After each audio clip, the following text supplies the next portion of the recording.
Hey, what's up, guys? This is Joe Trupiano, and today I'm going to give you a guided tour into cinematic keys. The interface for cinematic keys is pretty amazing. We kind of took a more tile-based approach to the look, which is really cool. So you have all the main controls right here. You can turn on, the effects right here, and you have one of the main sliders for each effect right here, or you can dig deeper and actually have all of the effect just by clicking on the tile and going back and forth. So yeah, some of the effects we have are filter, lo-fi, distortion, wave, delay, reverb, which contains both digital and convolution reverb, din, which is compression, and we added a new section to this called Transient, which is really cool and I think had a huge impact in a lot of the instruments for this product, where you can push the attack or the sustained elements of the sound to a whole nother level. We also have EQ, 4-band EQ, triggers, which has different preset banks. We have LFO, kind of to make things wobble. The arpeggiator is back. So you can arpeggiate the triggers or the LFO. And what arpeggiation is it's a word we came up with, and it allows you to essentially arpeggiate the bypassing of an effect. So you can arpeggiate the LFO, and then when the up level means that the effect will be on, and the down level means the effect will be off. And then finally, we have a mixer here where you can mix the sample with the wave and the master sample set. So just to give you kind of a quick tour here of the interface and what you can do, I loaded up this simple upright piano.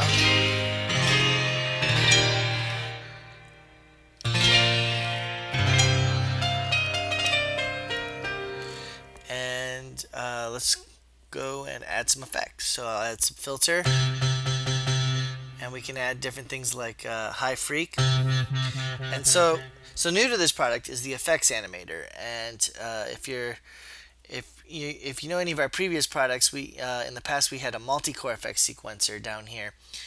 These kind of do the same thing, but the big difference is now with the effects animator, it's on a per step basis.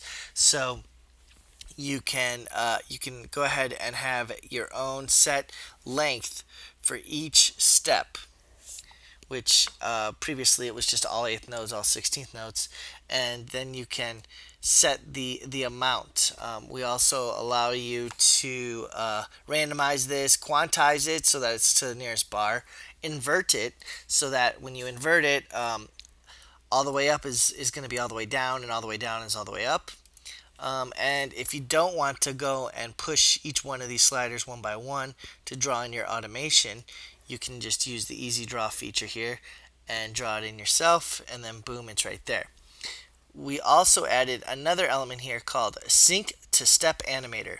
So what that does is when you press it, it looks at your step animator, which from Arpology we included the step animator, and it'll take the pattern and copy it over to the effects animator. Another really cool feature with the effects animator is the preset browser. So we ported all of the presets from the step animator into the effects animator. So you can go in and change these are just essentially automation presets for for each automation knob here. It's really powerful, and so if you wanted to use the same preset for both the step animator and the effects animator to have kind of a synchronized effect with the steps, you can do that. Very, very powerful, really, really cool. So this is the effects animator. So I got a cool little filter going here. What else we got? We got LFO. You can hear that little wobble. Distortion, and saturation. Then we got wave. If you want to add like little tones of sine tones or square saw, you can add different waves to the instrument. Delay. cue, kind of just turning everything on.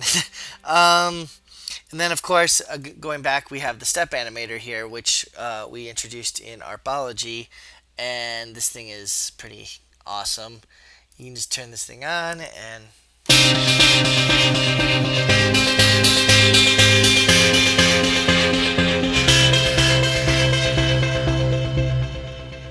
yeah, so I think you get the idea here. Just loading up a simple piano and turning on a couple effects and tweaking a few knobs, you can instantly transform an instrument into your own innovative creation. So yeah, so that wraps up a really super quick overview of the instruments and how the interface is laid out.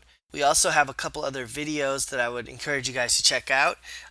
We sent cinematic keys off to Jordan Rudis, who is a world-renowned keyboardist, and we just wanted to see what he thought of the product. And on his own, he decided to take a iPhone out and start just playing through some of these instruments, which is pretty cool. He played a lot of the melodic instrumentals, so if you wanted to hear a couple of those, you can go to that video. And if you want to really get a sense of many of the sounds, I would encourage you to check out the demo tracks and the multis in action video, which goes through a handful of the multis that are in the product.